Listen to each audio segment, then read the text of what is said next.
But మిగతా అంటే ఒక ఈ ప్రాజెక్టు సరే అనగనగా ఒక ప్రాజెక్ట్ ఒప్పుకున్నారు. సో బ్యాకింగ్ పెద్ద ఆర్గనైజేషన్ ఉంది. ఓకే. మామూలుగా కాకుండా అసలు మీరు ప్రోడక్ట్ ఎలా వస్తుంది? మీ సాంగ్స్ ఎలా రాబోతున్నాయి? స్క్రీన్ ప్లే ఎలా ఉండబోతుంది? ఇవన్నీ ఏమైనా చెక్ చేసుకుంటారా? చెక్ చేసుకుంటామండి. అంటే see I'm not that overly involved. I'm involved. I don't, ఎందుకంటే కొన్ని విషయాల్లో కొంచెం చాదస్తంగా ఉంటాను స్క్రిప్ట్ దగ్గర. దాని తర్వాత మిగతా విషయాలు అన్లెస్ ఏదైనా పెద్ద మిస్టేక్ జరుగుతుంది అని అనిపిస్తే కానీ నేను జోక్యం కలిగించుకోనండి.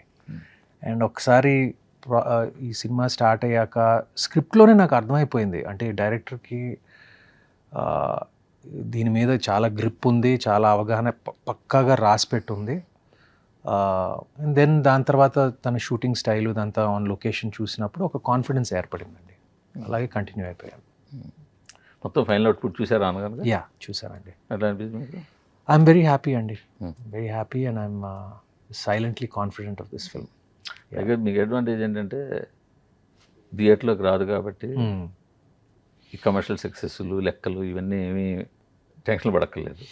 లేదు, ఇప్పుడు కూడా ఓటీటీలో కూడా ఒక విధంగా తెలిసిపోతుంది కదండి ఏది అంటే అంత తెలుసుకో అంత ఇది జనాలు చూసి బాగుందంటే మీకు హ్యాపీ.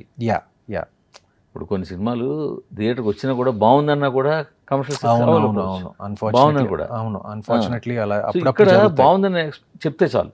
యా, అదొక అడ్వాంటేజ్ ఉంటుంది. I guess so. నేను అలా ఆలోచించలేదు, బట్ మీరు చెప్పింది కరెక్టే.